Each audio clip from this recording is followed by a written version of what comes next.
Olá, sejam muito bem-vindas, sejam muito bem-vindos. Está no ar mais uma edição do JF Entrevista. Hoje vamos falar sobre o Alzheimer, uma doença que afeta milhões de pessoas e impacta profundamente famílias inteiras. Para nos ajudar a entender os avanços nos tratamentos, os novos medicamentos e os serviços públicos disponíveis para pacientes, contamos com a presença de dois especialistas que são referência no assunto. O médico neuropsicogeriatra Sérgio Fonseca, presidente da Abras Regional, Associação Brasileira de Alzheimer, e a neurologista Elaine Barbosa, vice-presidente da entidade. Também vamos conhecer uma cartilha elaborada pela Abras, com informações valiosas para orientar a população. Afinal, divulgar conhecimento é uma das ferramentas mais importantes na luta contra o Alzheimer. Muito obrigada, doutor Sérgio. Muito obrigada, doutora Elaine. É isso mesmo, doutor Sérgio. A divulgação é uma ferramenta importante. Queria que o senhor começasse falando isso e explicando para as pessoas o que é o Alzheimer. Tá bom. Mas primeiro agradecer, a oportunidade de a gente estar aqui junto falando sobre essa doença, Que na verdade, assim, é uma doença irreversível, progressiva, E impactante, principalmente para a sociedade, para a família, para os planos de saúde, seguro, para o serviço público, A demência de Alzheimer, na verdade, ela foi descrita pelo Alois Alzheimer em 1906, E posteriormente ela foi estudada mais profundamente, até que em 1911, no livro do Kreplin, que saiu, sim, a demência devido à doença de Alzheimer, Com o avançar do tempo, com as pesquisas, hoje a gente tem uma nomenclatura um pouco diferente. Você fala demência devido a, no caso a gente fala demência devido à doença de Alzheimer. Por quê? Hoje você tem métodos, que possivelmente a gente ainda vai falar aí hoje, que você detecta a doença, e que ela pode, evidentemente, progredir para um quadro demencial, que é a síndrome, onde você tem um comprometimento cognitivo e funcional, A gente sabe que em torno, hoje, quase 55 milhões a 60 milhões de pessoas no mundo são afetadas por um quadro demencial. E a maior parte, de 60%, 70%, depende do trabalho, é devido à demência, devido à doença de Alzheimer. No Brasil, a gente deve estar em torno de 1.800.000 pessoas. E o grande problema, além dos diagnósticos que a gente já tem, as dificuldades enfrentadas, para oferecer o tratamento, um número imenso de pessoas não são diagnosticadas. E eu acho que é o pior, Que a pessoa apresenta a doença numa fase leve, evolui para uma fase moderada, avançada, grave, e sem um diagnóstico. Em torno de 90% das pessoas que têm algum quadro demencial nos países em desenvolvimento, e aí inclui o Brasil, não são diagnosticadas. Então, é um quadro, assim, digamos, de financeiramente custoso, Que os medicamentos são caros, embora o serviço público hoje oferece, Mas uma coisa assim que eu sempre me preocupo e falo, nós, do serviço de saúde, a gente não está ainda preparado para enfrentar. Então, muitas das vezes, um idoso ou uma idosa que está numa comunidade, a doutora Elaine deve falar isso mais, ele tem o problema, mas às vezes o colega lá não é porque ele não quer, porque ele não foi treinado para fazer o diagnóstico. Então, é o termo usado na gíria, passa batido. E aí isso vai o quê? Refletir lá na frente num quadro avançado, que é mais custoso, mais caro, mais impactante. Então, acho que essa oportunidade de a gente estar aqui junto hoje vai ser, assim, de uma forma geral, muito benéfico para a nossa população aí do estado de Minas, onde a gente tiver. Onde a gente poder alcançar com a informação, Doutora Elaine, o doutor Sérgio já é freguês nosso aqui, Doutor Sérgio já veio outras vezes. É sempre importante, a gente sempre traz essa temática, dado o envelhecimento da população. A senhora está chegando pela primeira vez. Muito obrigada por estar aqui. Vocês. Queria que a senhora complementasse essa questão do diagnóstico, É isso que o doutor Sérgio falou, é muito importante. Porque a gente estava, inclusive, conversando antes, muitas vezes os sintomas vêm anos antes e as pessoas não sabem ou não tem como detectar, não sei como que está isso hoje. O doutor Sérgio falou algumas questões ali, Marisca, de muita importância. Quando a gente percebe, quando a gente vê que 60% de uma síndrome da população com demência está em países de baixa e média renda, então, e todos sabem o custo que é um paciente, porque acaba impactando a questão da família, porque é um paciente que vai ter tem déficit cognitivo e tem uma dependência, ele vai precisar de cuidados. Então, há um impacto social e até financeiro familiar. Uhum. Então, quando a gente pensa que está em países que tem mais carência, que tem mais vulnerabilidade, a gente fica mais preocupado, que é a nossa questão. O diagnóstico, quanto mais precoce, a gente tende a ser mais feliz na evolução. Não só porque tem medicações que diminuem a evolução da doença, como na psicoeducação da família. O seio familiar, o conhecimento da doença e o acolhimento que profissionais têm a esse seio familiar modifica também a história dessa doença. Então, é fundamental o diagnóstico. O doutor Sérgio falou sobre os médicos não fazerem o diagnóstico. Ainda tem muito estigma sobre essa doença. Boa parte da população acha que é isso mesmo, envelhecer é perder a memória. Isso não é um fato. Muitos médicos, profissionais da saúde, acreditam que não tem nada a ser feito. Também não é um fato. Isso tudo é estigma. Em junho do ano passado, foi sancionado a lei do cuidado nacional, cuidado integral para a pessoa com doença de Alzheimer e outras demências. E, diante de tudo, falar em prevenção, colocar a demência como uma questão prioritária na saúde pública, do diagnóstico precoce, do acompanhamento em todas as faces, do cuidador, eles falam em ter a questão da capacitação. A própria lei coloca de ter esse acesso, porque a gente sabe que sem essa capacitação vai ser impossível os profissionais. Uhum. E, sem dúvida nenhuma, modifica completamente. Quando a gente pega uma família, e a gente, infelizmente, ainda pega numa fase já moderada a grave, sem um diagnóstico, é muito triste, porque essa família passou por isso. A doença evoluiu muito mais rápido do que se tivesse tratada, e a família entrega aquilo sem conhecimento, sem nunca ter tido uma conversa, e com todos esses estigmas sociais e culturais que tem por aí. Pois é, vamos falar dessa questão do estigma, né? Como tentar evitar, como diminuir? Dado o diagnóstico, o que pode ser feito, né? Como é que a sociedade pode ajudar para que essa pessoa também não fale, é Alzheimer, acabou, não tem jeito, perdeu a memória, né? Como é que faz para a gente também dizer que há uma sobrevida para a pessoa que tem o Alzheimer e para a família que sofre toda junto, né? Com o paciente ali? Na verdade, como você está falando aí, né, existe o chamado também niilismo terapêutico, né? Ou seja, muitas das vezes não é estigma por parte da família, mas do profissional da saúde, né?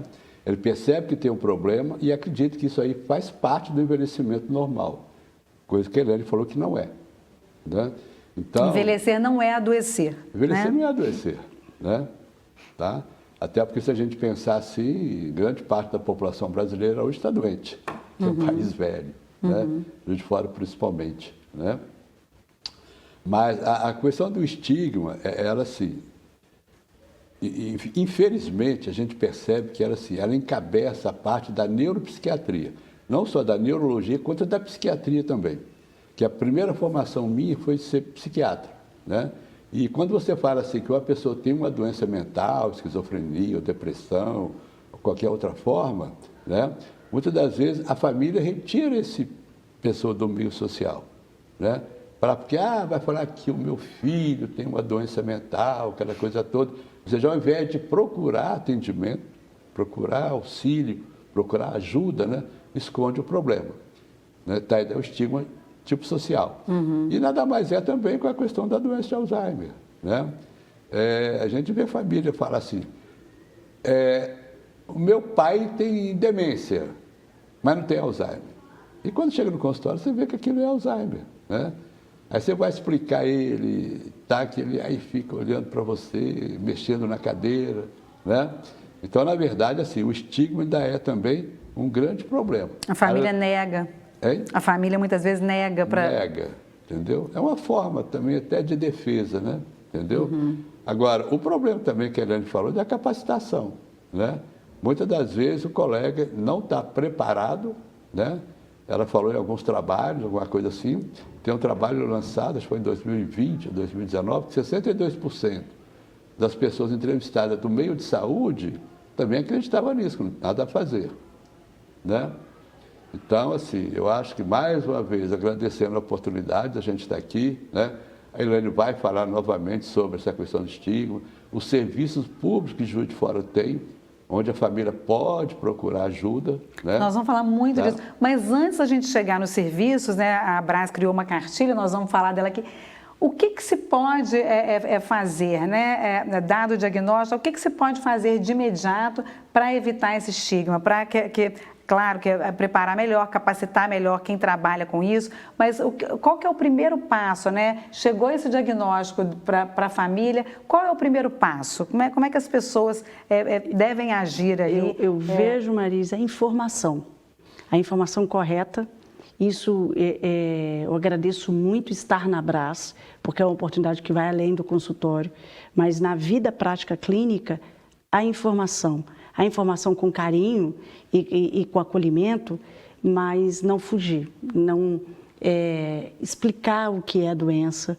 E a gente percebe que aquela família que está, ela tem sofrimento, claro que tem sofrimento, principalmente no evoluir da doença, mas o conhecimento... Que esse conhecimento envolve medicamentos, envolve a forma de tratar a pessoa. O diagnóstico correto, as fases, onde que está, onde que o mundo está na questão de tratamento. As pessoas precisam disso. Elas se sentem, eu percebo que elas se sentem mais segura e com mais capacidade, com mais do enfrentamento, que na verdade o enfrentamento, cada dia, ainda mais nas fases mais evoluídas, é um desafio para aquele ente familiar. Então, o conhecimento, a informação correta, invariavelmente, quando eu faço o diagnóstico, eu peço para conversar quando, obviamente, tem um familiar, né? Tem alguém que, felizmente, aqui no Brasil, a gente ainda se vive em família, que bom, né? Eu sempre converso com alguém da família, um filho, uma esposa, um esposo, para esclarecer. E ali não é que nenhum grau de dureza, mas um grau bem importante de franqueza. Porque talvez eu não vou ter a oportunidade de ser tão franca assim com o paciente. Claro que se ele me questionar. O Alzheimer varia muito, por exemplo, a gente não pode dizer a pessoa está diagnosticada com Alzheimer. Quanto tempo, por exemplo, ela vai se manter, conseguir ter uma vida ainda independente? Isso não tem, né? Tantos anos, a pessoa daqui a pouco ela vai evoluir, vai perder a memória, vai perder a capacidade de se vestir, vai perder a capacidade de tomar banho. Não tem prazo, né? Mas a gente pode adiar essa dependência com esse conhecimento, com a informação, a gente pode adiar essa dependência que vai chegar em algum momento? Quando você fala de demência, você já falou que ela tem um prejuízo cognitivo e funcional. Sim. Numa fase inicial, esse prejuízo funcional são para coisas mais complexas, né? Coisas que demandam um nível cognitivo maior, né? Então, é lidar com finanças, lembrar de compromissos, usar transporte público, né? Gerenciar seus medicamentos, essa coisa toda, né? São, assim, atividades funcionais mais complexas. E de maior responsabilidade. Então, numa fase inicial, a pessoa começa a ter problema aí, tá? Com o passar do tempo, obviamente, se o diagnóstico está correto, né, a gente não tem como esconder muito, como a Eliane falou, que isso aí vai evoluir, né? Então, lá na frente, aí sim, pode começar a ter prejuízo de atividades menos complexas, como você falou, o banho, o vestuário, procurar o sanitário, fazer a sua higiene, né? Então, são as atividades mais basais nossas, né? O banho, o vestuário, essa coisa toda. Isso acontece, sim, numa fase, digamos assim, de moderada da doença, né? Uma fase leve aí nos primeiros 2, 3 anos, eu penso que o prejuízo funcional seria mais para essas atividades, como você colocou, mais complexas. Tá? Embora, pelo que o desenrolar da nossa conversa aqui, o que a gente percebe, e eu digo assim, na prática, quando já chega no nosso consultório, a coisa já está evoluída já. Né? Você conversa com a família, como ele está colocando aí, você vê que aquilo já está lá há 2, 3 anos. Então, aquela Porque a fase, doença no início é silenciosa? ela é silenciosa, Ela é sutil, insidiosa, então, entendeu? às vezes, os familiares, às vezes não por negligência, pode ser por negação, mas talvez, e até por, eu não sei se o doutor Sérgio percebe isso, às vezes aquele vovô mais bem cuidado, ele já tem tanta, ele tem pouca funcionalidade. Um filho já faz isso aqui para ele, uma filha faz aquilo lá, ele já não vai no banco porque não precisa, porque o filho vai, ele já não faz compra porque uma funcionária... Eles não percebem que ele está perdendo a funcionalidade. Quando eles percebem, é porque já tem alguma alteração neuropsiquiátrica. Aí, invariavelmente, essa coisa já está mais evoluída. Mas há como detectar Pois é, mas aí antes disso? pelo que a Elaine falou aí, é interessante, porque muitas das vezes o idoso ainda tem aquela capacidade e é roubada Sim, dele. E é roubada dele. E aí, se ele já tem um declínio cognitivo, isso vai piorar. Aí ele sabe lidar com o banco, sabe, então deixa ele lidar. Ele sabe ir na rua fazer uma compra, na padaria, na farmácia, deixa ele fazer, entendeu? O grande problema que ele está dizendo aí, muitas das vezes a família assume as responsabilidades do idoso, né? Segrega ele, não, ele não pode sair porque ele vai perder na cidade, mas não, ele sabe andar na cidade, né? Então aí assim, gera um fator, ou seja, uns fatores a mais de risco, né? Para o desenvolvimento desse quadro demencial ou declínio cognitivo que já está em evolução. Então, quer dizer, nós temos que fazer isso o contrário, né? Você tem capacidade ainda de ir ao banco, na farmácia, na banca de jornal, conversar com os amigos, né? Um jogo aqui no Parque Alto, qualquer lugar que ele possa ter, aquele grupo de amigos, né? Eu acho que a gente tem que incentivar e a família mais ainda, né? Nada de, como ele falou, deixar o vovô. Não, deixa o vovô andar, né? E nada de chamar de vovô também, não. Tem que chamar pelo nome. Exatamente. Né? Seu Paulo, seu Paulo. Entendeu? Nós estamos conversando sobre Alzheimer com o Dr. Sérgio Fonseca e com a doutora Elaine Barbosa. Nós vamos para um pequeno intervalo e a gente volta no próximo bloco falando da cartilha feita pela Abras, que vai ajudar todas as famílias que têm pessoas com demência, né, com Alzheimer, em Juiz de Fora e em toda a região. É só um minuto, a gente já volta.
Olá, estamos de volta com o JF Entrevista. Hoje estamos falando do Alzheimer. Conosco aqui o presidente da Abras Regional, Dr. Sérgio Fonseca, e a vice-presidente da Abras, doutora Elaine Barbosa. A Abras, que é a Associação Brasileira de Alzheimer.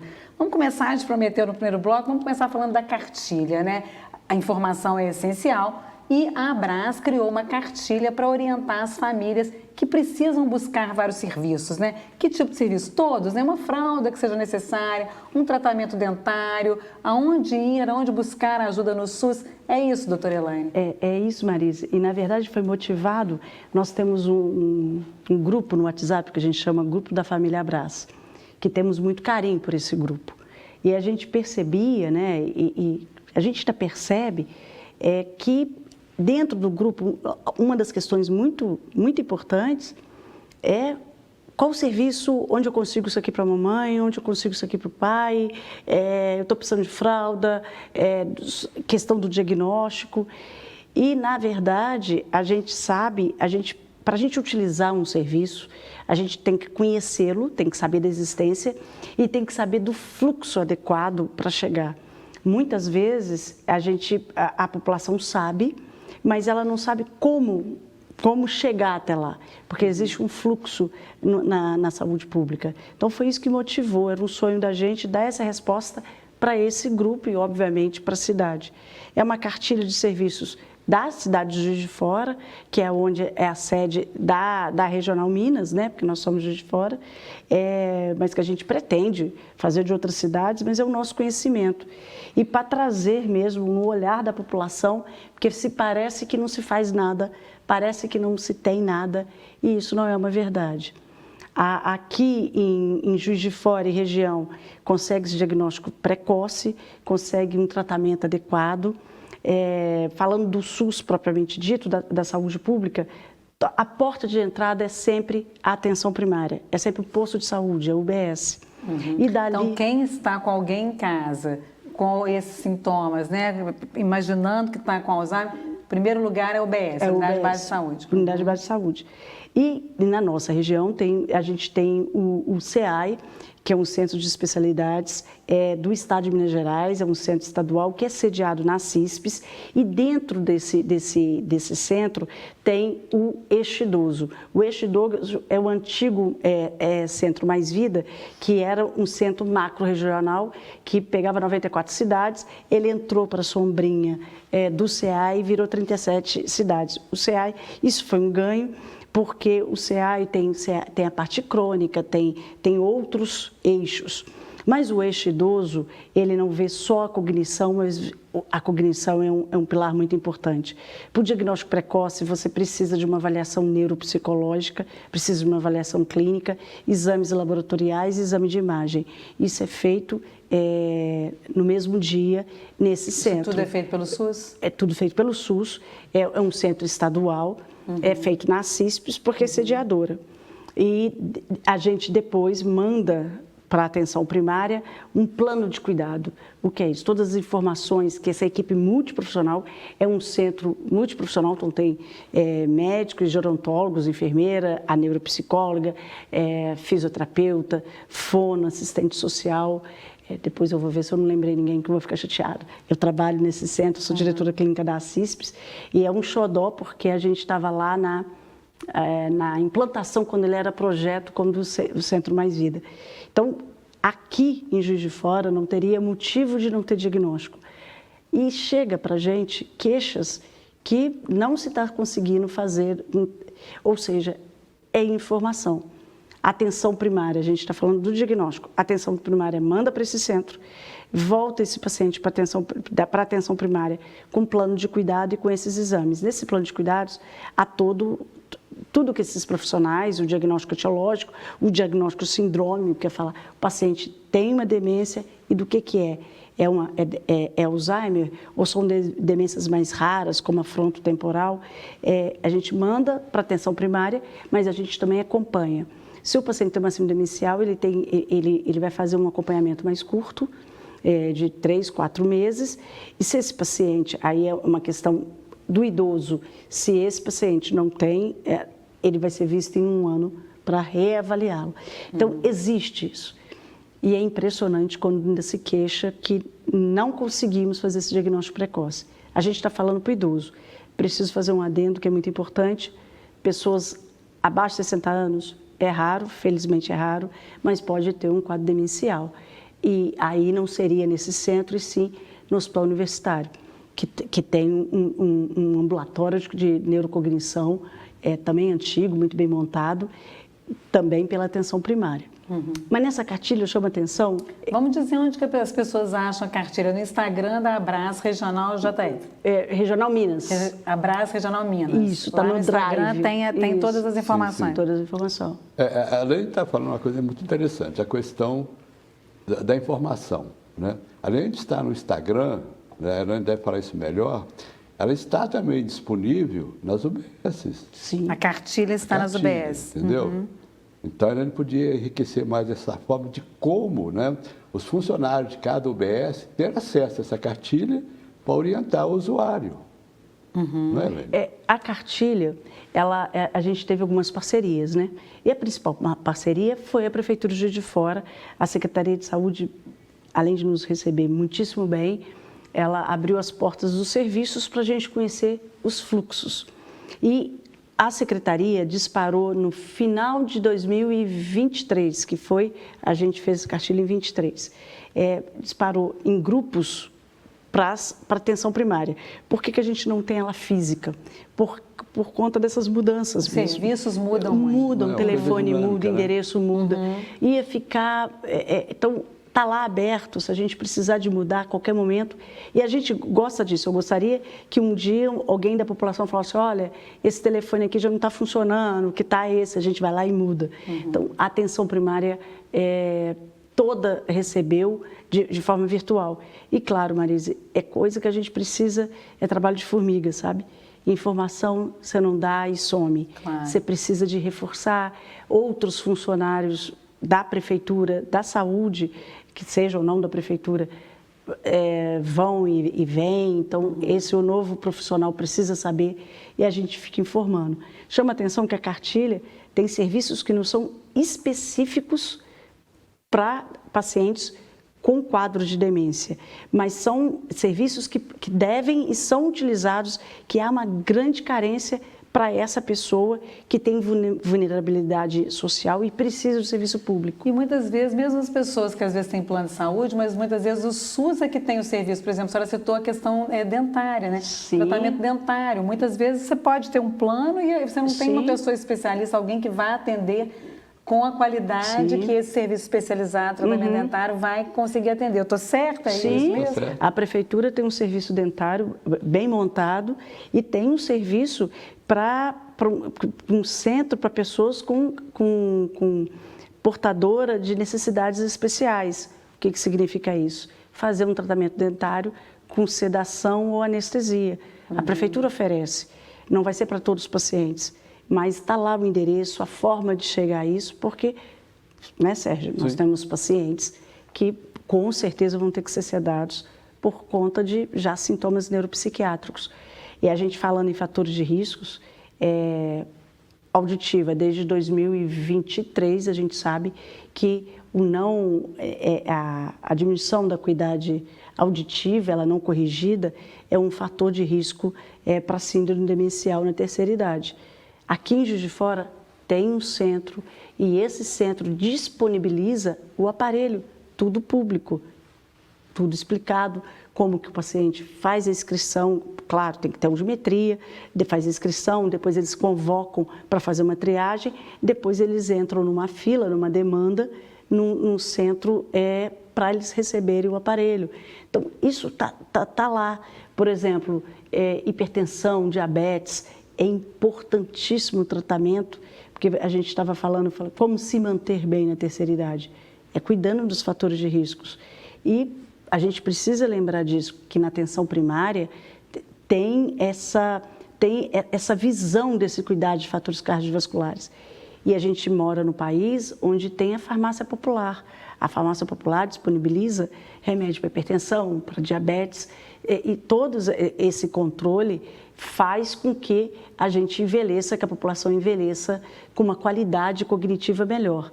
Se não evitar a doença, mas retardá-la, ou se você com um diagnóstico, você passar de uma forma com mais capacidade, de uma forma mais tranquila, vamos colocar assim. Você falou assim, o que faz para a gente ficar mais, mesmo com síndrome demencial, ficar mais independente? É manter a funcionalidade, cuidar de fatores de riscos. Tem aquela máxima para quem cuida de demência, que nunca é cedo demais, mas também nunca é tarde demais. Sempre tem alguma coisa que a gente possa fazer. Aquela pessoa portadora de demência tem que ter outros cuidados para que a cognição não piore com uma velocidade além do que deveria piorar. Nós falamos anteriormente, só quer completar? Eu queria só completar a fala da Elaine, quando ela fala desse serviço, né? de atendimento, de apoio a pessoa já com algum síndrome demencial, que lá no programa da CISP, que ela falou, que faz avaliação, depois devolve para o centro básico, né? É lá que eu percebo o seguinte, quando faz o diagnóstico, né, ele pode até corrigir, a necessidade do medicamento já faz o protocolo de liberação do medicamento via SUS. Né? Então o SUS oferece esses medicamentos também? Oferece a medicação, os medicamentos básicos. Né? Então, assim, você vê que é um serviço assim, de alta relevância, né? Além do diagnóstico, do acompanhamento, né? A pessoa já sai com o protocolo de liberação do medicamento específico, com o receituário, né? Então, assim, vamos voltar mais uma vez àquela palavra dela ali, de formiguinha. Vamos falar, que tem o quê? O serviço na nossa região. E eu penso assim, que não é todo lugar que tem isso. Sim. Né? Eu acho que Juiz de Fora está bem contemplado no serviço de saúde. Ah, tem alguns problemas? Tem, mas qualquer lugar tem problema. E nós temos mais de 20% da população juiz-forana hoje tem mais de 60 anos. 60 anos. Ou seja, uma cidade que está envelhecendo e que precisa cada vez mais desses serviços. Sim, né? Lógico. Doutor Sérgio, em relação aos tratamentos, né? Conversávamos, né, eu e Elaine, ela falando, existe já novidades em relação aos medicamentos, né? O que tem de novo? A gente conversou ano passado, já evoluiu, tem pesquisas, tem estudos. Como é que está essa situação, né? A gente pode caminhar para pensar em cura, em alguma coisa nesse sentido? A luz no fundo, mas que é a luz no fundo do túnel, né? Luz no fim do túnel. Mas só que esse túnel é muito comprido. Tem que passar muito tempo ainda nesse túnel, né? Na verdade, assim, surgiram alguns medicamentos mais recentes. Naquela época que eu tive aqui, eu acho que era um chamado aducanumab. Ele foi descontinuado, ou seja, a indústria farmacêutica não fabrica ele mais, seria o termo mais fácil de entender. Ele mostrou-se que, de fato, não teria aquela eficácia, aquele resultado que foi proposto. Né? Surgiu mais tarde dois outros, lecanemab e, mais recente, donanemab. Né? São medicamentos assim, que funcionam, na verdade, como um detergente. Né? Por quê? A gente sabe que a primeira alteração neuropatológica da demência devido à doença de Alzheimer é chamado depósito de placa de beta-amiloide. Então, esses medicamentos, assim, para entender, eles vão se anexar essas placas de beta-amiloide por um processo de neuroinflamação e vão ser removidas essas proteínas chamadas beta-amiloide, tá? E aí se pensa, né, se espera que essa pessoa, então, não vá demenciar de um determinado tempo. Ela segura um tempo maior a doença. Os trabalhos, assim, mostraram até então, são trabalhos de 18 meses. Então, assim, ainda está aberto a muitas críticas, né? Esses estudos não são feitos no Brasil, são feitos em nível mundial. Nos Estados Unidos, Europa. É uma das críticas, né, Sérgio? Porque e a nossa população não é contemplada, a gente não sabe, além de tudo, qual seria o efeito, de fato, numa população como a população brasileira, que a nossa população não participou de nenhum dos ensaios. Não, isso que ele está falando é muito interessante, né? Algum grupo de pessoas, né, não foram pesquisados. Né? Foram pesquisados, assim, pessoas, Estados Unidos, Europa, né, que são países assim, de elevado nível... Que se alimentam de outra forma, tem outro tipo de nível clima. Educacional elevado, né? Então, assim, eu acho assim, que ainda vai acontecer muita coisa. Não é para agora, não. Né? Além do mais, quando você fala em medicamento, que é a reta final, né? Mas para você prescrever um medicamento desse, você também tem que fazer o diagnóstico. Né? Então, aí o diagnóstico é caro hoje em dia. Né? É uma dosagem dessa proteína que eu falei, beta-amiloide. Ela pode ser feita no líquor, que é o chamado líquido da espinha, né? Ou um outro exame que se tem, que é chamado PET-amiloide, que é uma ressonância cerebral com uma técnica diferenciada. Né? E mais recentemente eu vi o seguinte, que mesmo esses exames chamados PET-amiloide, na Europa, né, eles estão ainda montando serviços para isso. Por quê? Faz um exame, joga na minha mão para mim interpretar. Eu sei interpretar? Não. Então, assim, vamos preparar primeiro o serviço, os técnicos, né? Então, ainda é muito cedo para a gente pensar nisso. Mas, assim, já tem algumas pessoas usando, né? A gente sabe que aqui no Brasil tem já alguns colegas prescrevendo, né? Mas assim, é um medicamento ainda assim caro, tem fatores de risco, né? Infelizmente a palavra-chave não é para todo mundo, né? Porque tem pessoas que não podem usar o medicamento, né? Os efeitos colaterais são edema cerebral, que é um inchaço, né? Às vezes uma microhemorragia, hemorragia cerebral, né? Tem que ter um acompanhamento, né, de imagem para ver se está acontecendo esses fenômenos de efeitos colaterais, né? O colega vai reduzir o medicamento ou vai tirar, né? Tá? E como que está em estudo, para você ter ideia, mais recente agora, eles já estão querendo mudar a forma de administrar o medicamento, né? Que esse trabalho que a gente está posicionado hoje tem um nome científico chamado Trailblazer 2, AUSE 2. Agora está no AUSE 3, que estão mudando a forma de titular o medicamento para evitar esses efeitos colaterais, ou então reduzi-los, né?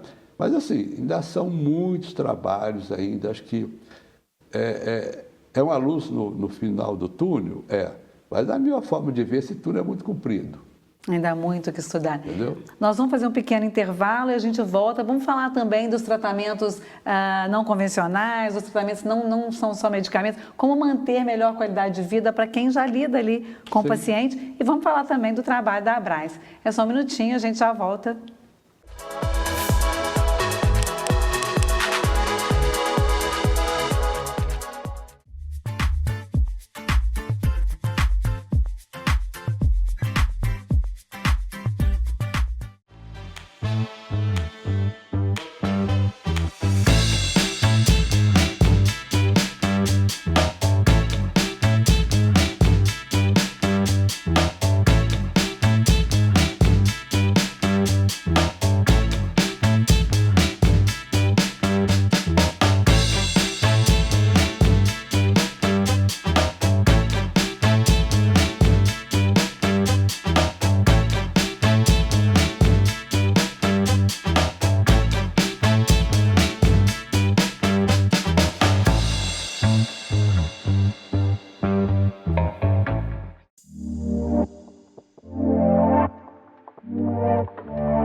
Olá, estamos de volta com o JF Entrevista. Hoje estamos falando do Alzheimer, uma doença que cresce, que atinge milhões de pessoas no mundo e que com o envelhecimento da população acaba também sendo mais diagnosticado. Conosco aqui nos estúdios, Dr. Sérgio Fonseca, presidente da Abras, e doutora Elaine Barbosa, vice-presidente da mesma entidade. Vamos falar um pouco, né, dessa questão. Foi diagnosticado, a pessoa já está ali com Alzheimer, é preciso saber também como lidar, como é o dia a dia, né? Falamos de qualificação dos profissionais, mas é preciso também olhar para quem cuida, né? E que forma vai ser essa rotina aí, né, doutora Elaine? Vamos falar um pouquinho disso. O tratamento não farmacológico da doença de Alzheimer é fundamental. A gente, falando da psicoeducação, que é onde entra a Abras, né, do acolhimento e da explicação para essa família, é fundamental, mas tem outras formas, tem musicoterapia, que já tem muitos trabalhos clínicos mostrando como que isso realmente ajuda, principalmente a questão do humor, para diminuir a questão neuropsiquiátrica. Tem a reabilitação cognitiva, que não é para... para diminuir a evolução, como você me perguntou lá no comecinho, como que a gente estende, né? Reabilitação cognitiva. Que é o que a reabilitação cognitiva? Fazer palavra cruzada? O que é a reabilitação?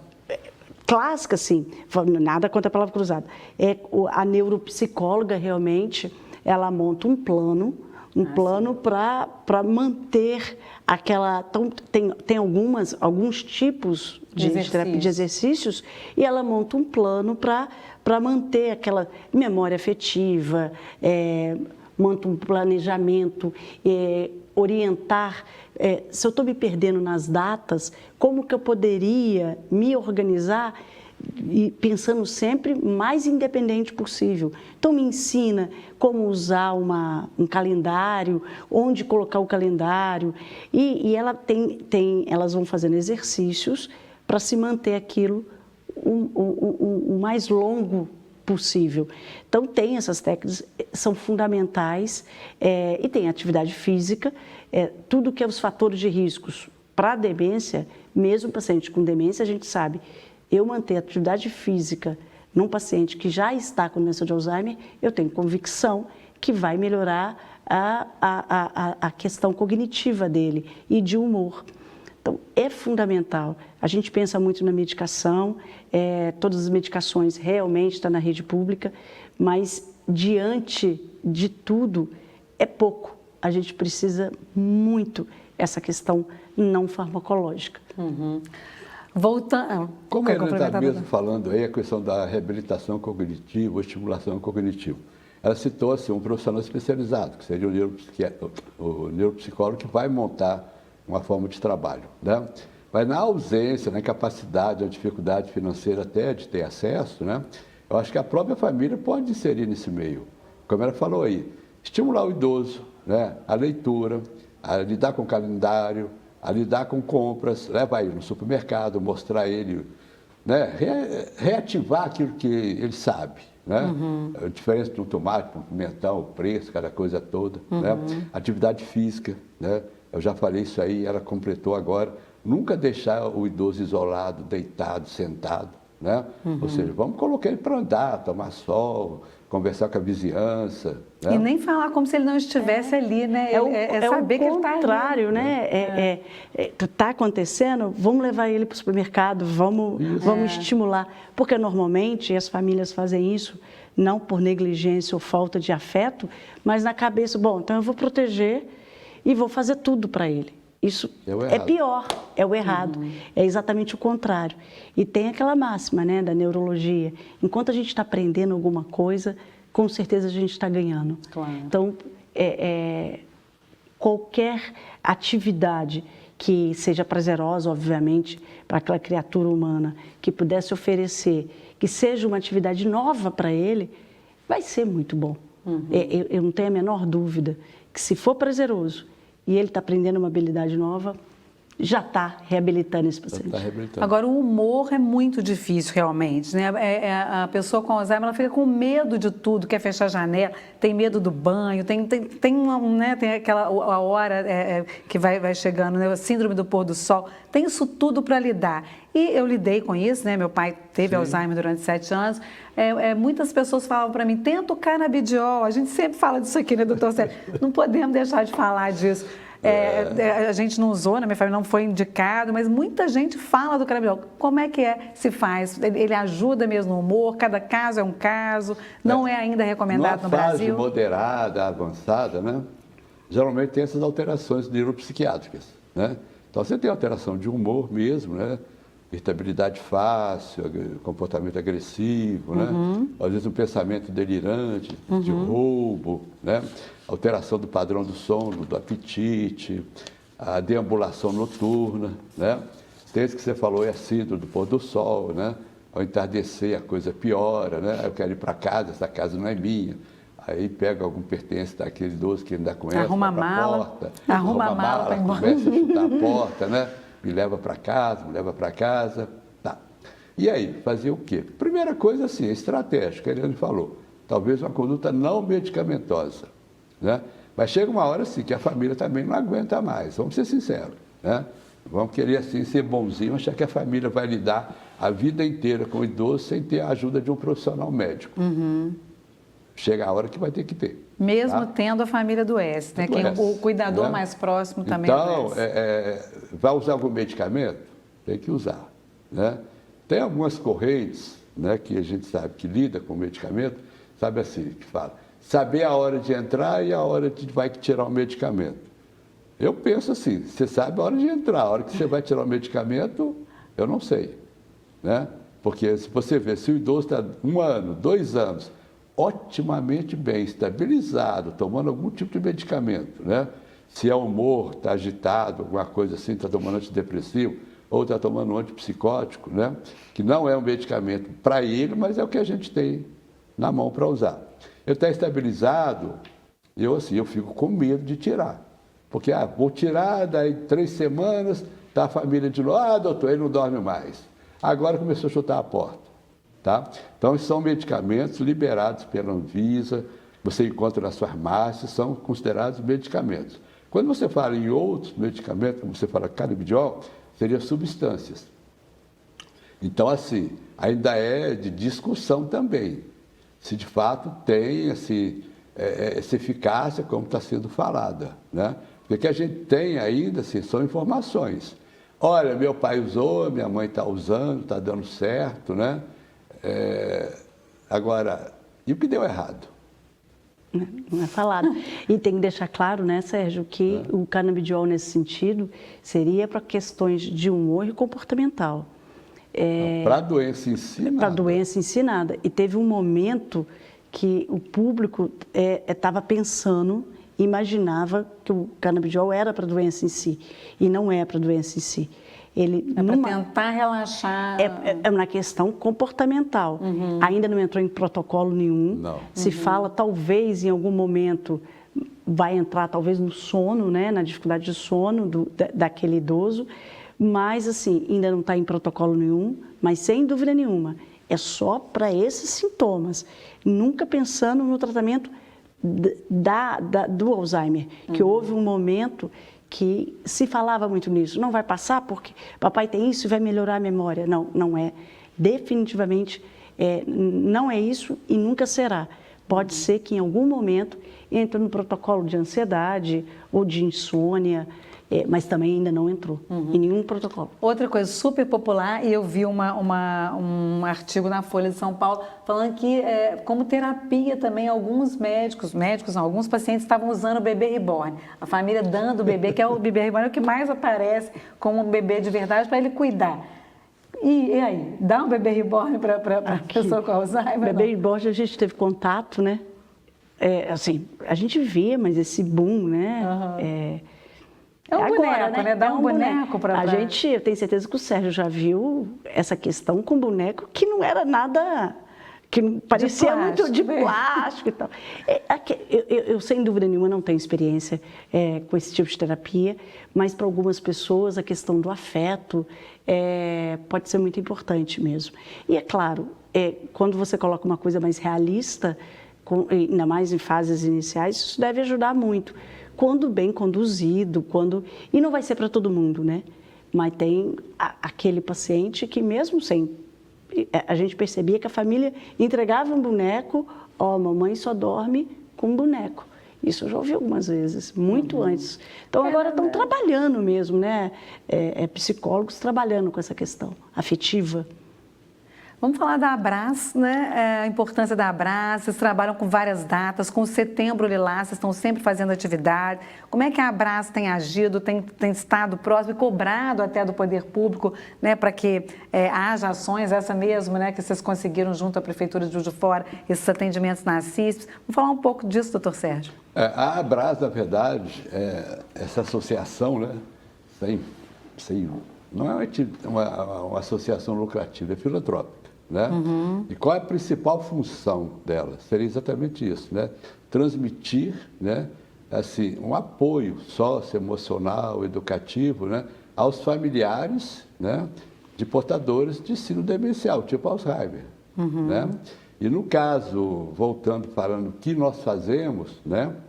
Cada regional tem sua forma de trabalho, né? A nossa aqui, nós temos nossa reunião ordinária da direção, né? E cada última terça-feira de cada mês, né, Elaine? Isso. Nós temos uma live, né, onde a gente convida profissionais ou familiares, né, para falar alguma coisa, né, pertinente à doença. Ou comportamento, ou medicamento, ou como você está colocando aí, novas terapias, né, seja farmacológicas ou não, entendeu? Ou seja, o que está acontecendo, né, e qual é digamos assim, aquela necessidade da família, né? Então, a gente vê no grupo, né, é interessante, né?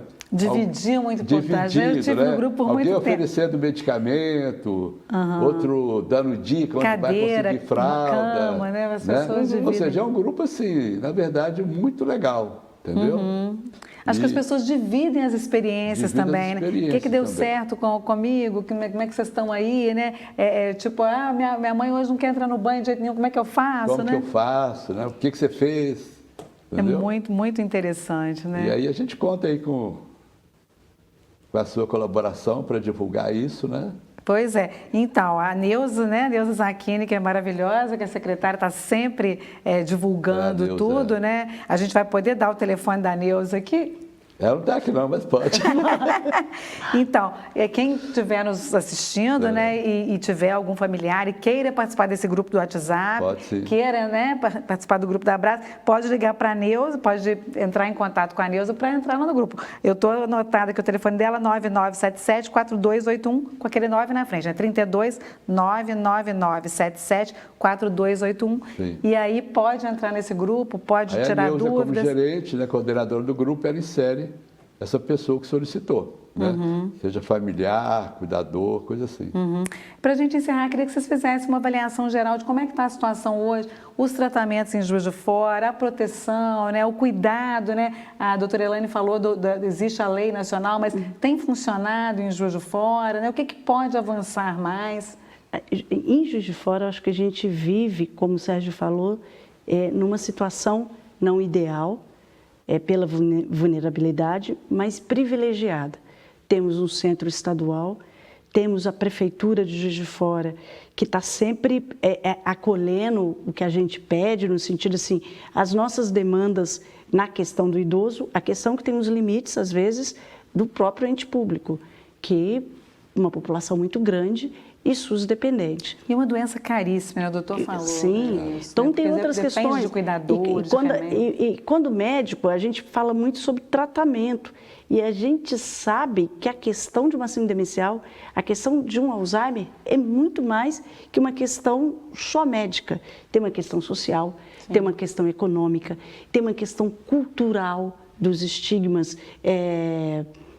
A gente foi não uma luta, mas tivemos que comprar a demanda do colar de girassol. O Alzheimer não estava descrito diretamente na lei da prefeitura, que a prefeitura não tem responsabilidade, que era no legislativo, mas obviamente fomos acolhidos. Então, primeiro, a primeira agora lei, pode andar? Agora pode, e foi uma demanda que trouxeram para a Abras e que nós compramos. E aí volta a Secretaria de Saúde, que nos ajudou, nos aproximar, antes mesmo de já mudar esse a lei. É um avanço, né? Uma pessoa andar com cordão, né? De geração é um avanço. Os filhos, né? Os cuidadores falam muito, porque às vezes eu quero ir no supermercado, eu quero levar exatamente para manter uma funcionalidade. Eu preciso colocar o carro no lugar certo, eu preciso não ficar na fila horas e horas com aquele paciente, com aquele familiar. Então, é fundamental. Então, houve essa demanda. E a Abras é informação. Então, essas reuniões que o Sérgio citou, toda terça-feira, reunião pública, é isso que a gente faz aqui. A gente no mostra, Instagram, né? A live é pelo Instagram, né? E às vezes a gente vai colocar Google o endereço Meet, também. Né? Pelos dois, né? Às vezes um faz para o outro. Instagram ou Google Meet. Google Meet? Mas no Instagram tem lá, põe o link, tudo direitinho. E é isso, assim, é esse papo. Muitas vezes, na maioria das vezes, tem o profissional, mas as lives que mais emocionam é quando a gente fala, vamos fazer uma live de perguntas e respostas. São as mais emocionantes.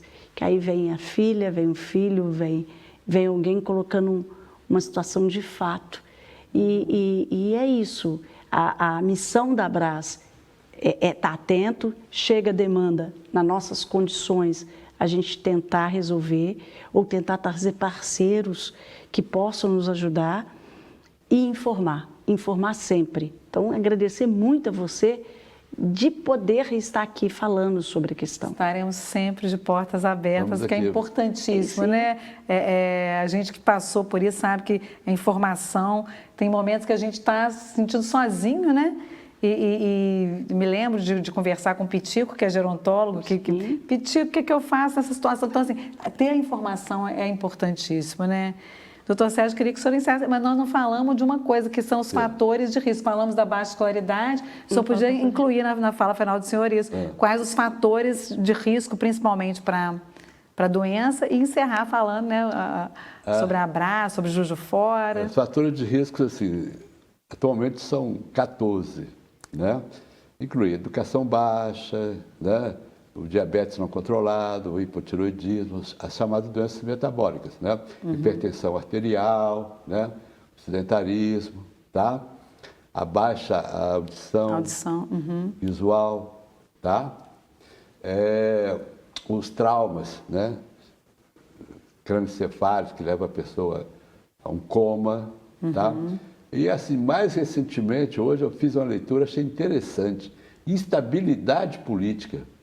Instabilidade política como fator de risco para o envelhecimento acelerado e declínio cognitivo, né? É um trabalho que saiu numa revista Nature Medicine, né? Mas com 2 pesquisadores do Rio Grande do Sul. Então eles colocaram lá alguns outros fatores, né?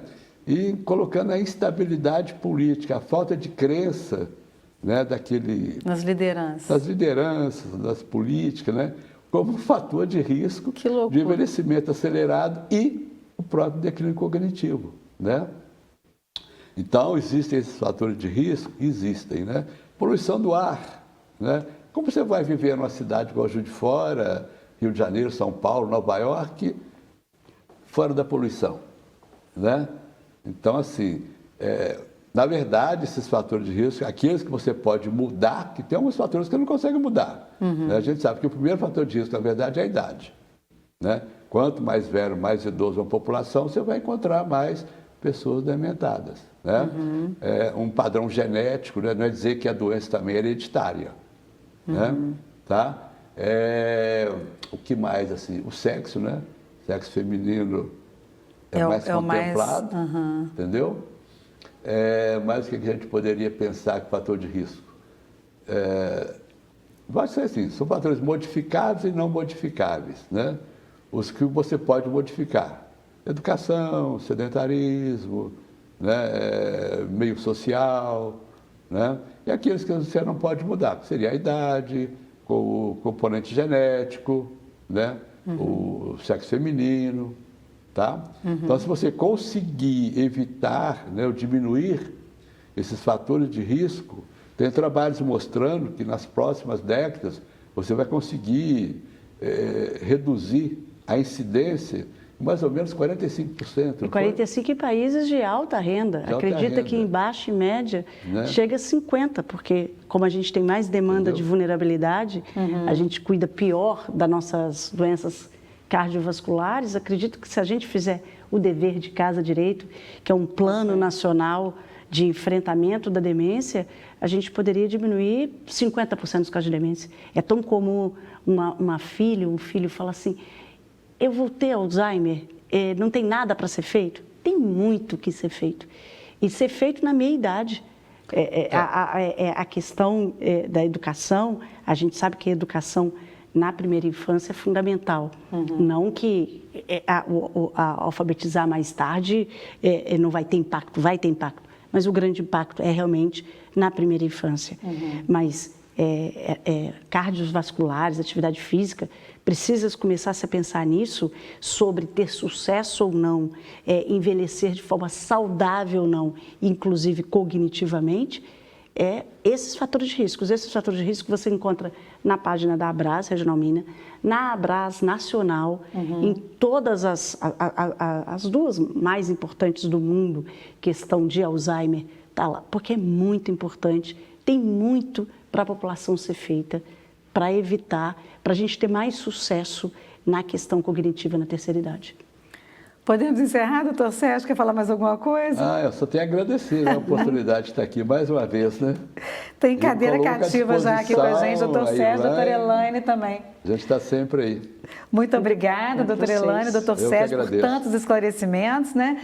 aprendemos muito sobre Alzheimer. E você que tem alguém em casa, né, que tem algum desses sintomas, não deixe de procurar informação, de procurar a unidade básica de saúde, de procurar um médico, né, um especialista na área e também de fazer contato com a Abraz. A gente já deu o telefone. Está no telefone da Neuza. Pois é, 9977-4281, 9 na frente e é 32. Obrigada por sua audiência, espero você na próxima semana. Até lá!